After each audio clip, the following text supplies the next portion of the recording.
Forblev han tavs, risikerede han retsforfølgelse. You were appointed chairman of the Truth and Reconciliation Commission. In just a few words, what were the goals of the commission? After our glorious election, we realized that we could not just go on because we all knew we had a horrendous past. All kinds of atrocities had been committed on all sides, and people had experienced violations of human rights, and we couldn't pretend it had not happened. The Truth and Reconciliation Commission really was a means for a nation to come to terms with its past. You heard testimonies from hundreds of victims and perpetrators. Yes. Many disturbing, even shocking. Which testimony made the deepest impact on you?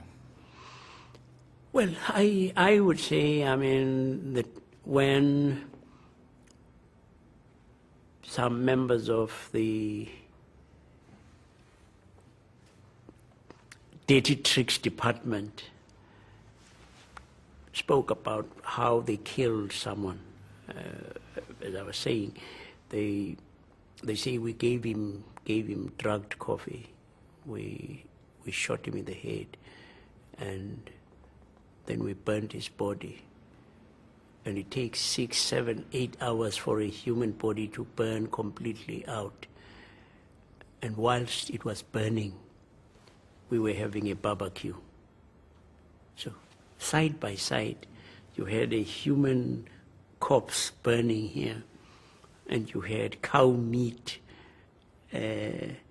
sizzling in the fire, and they were drinking beer, and we were saying, how low can we human beings sink? How is it possible that we could actually be able to do that? And that was shattering. And I was aware that it meant actually all of us have the capacity to be evil. Because the perpetrators were not people with horns and tails. They were ordinary human beings like you and me.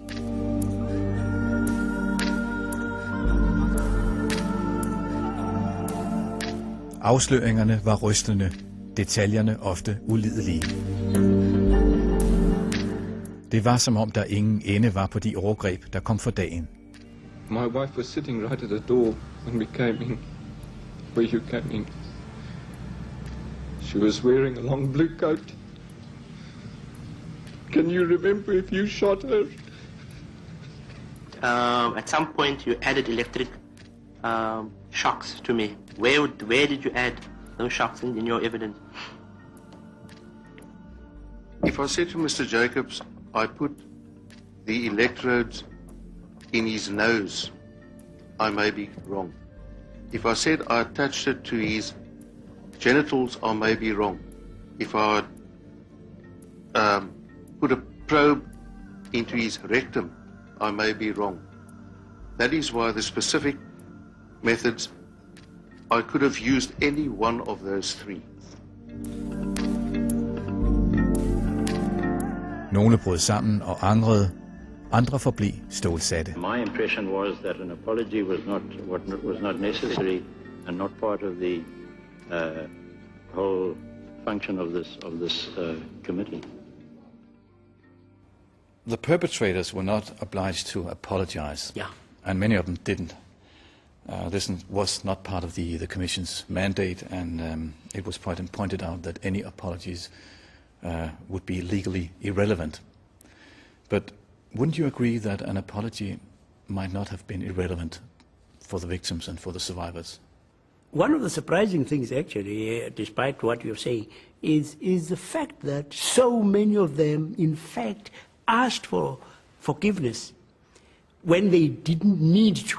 I mean, all they needed to have done was laid down in the conditions that they had they had to accept accountability for what they had done, so that they were in fact people who had to condemn themselves as having done such and such and such, accuse themselves, but they didn't have to say sorry. Most of them did. Det var den hvide politimand, den sorte aktivist, der var på anklagebænken. Der var ingen politikere, ingen regeringsmedlemmer, der bad om amnesti, med ganske få undtagelser. Apartheidstyrets øverst ansvarlige indrømmede ingen skyld for de grusomheder, der var foregået i styrets navn. De gik fri. South Africans heard testimonies from hundreds of victims in those days. Many were disturbing. Absolutely. Some were even shocking. Which testimony made the deepest impact on you? I would say the disclosure of the unauthorized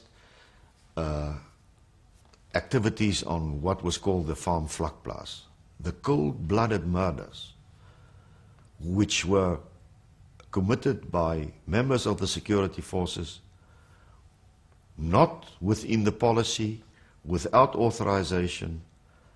I was deeply shocked, and I think together with me, the whole South African nation was shocked by that. Also shocked by what happened, the evidence about what happened, for instance, in ANC camps. When talking about the violations committed by the security forces, they ought not to have been a shock for you, I suppose, since you were a member of the Security Council from '83. How come you were shocked? Emphasized in my evidence on more than one occasion that I have never been part of any decision which authorized assassination, cold-blooded murder. Yes, I was part of decisions which said that there would be overt and covert actions. There would be spying, there would be this, there would be that. But never was I part and never was I present at a meeting where it was decided it is policy to cold-bloodedly kill and murder people. And I accepted full responsibility for all decisions of which I was part, for all reasonable interpretations of those decisions, and therefore all deeds which were performed in terms of a reasonable interpretation of policy. But assassination and murder was not part of policy ever within the framework of my experience. Well, when you were a member of the Security Council, I understand that the Council decided to have a number of black leaders removed. And more than once these leaders turned up dead, killed. Didn't that make you wonder at that time what went on? The words removed in that 1 minute, it was only once really, was changed at the next meeting and said because the decision referred to the removal from a particular area where a particular person was causing lots of problems and troubles, and to have him shifted to another area and put into an education post so that the cell in which he was causing difficulty in that particular district would be broken up. Removed, I never interpreted to be killed in cold blood. When we were given reports by the security forces of people who died in action, we were given a picture of a conflict situation, of people killed in action, not being murdered, not being assassinated.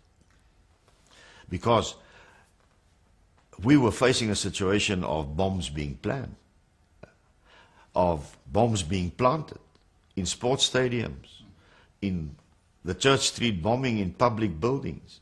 There was a change of policy on the ANC side to no longer only target military targets but also civilian targets. So there was, in a sense, a sort of a war going on. And people got killed on both sides, but not within my framework of reference, understanding, or knowledge. Not murdered and assassinated in cold blood.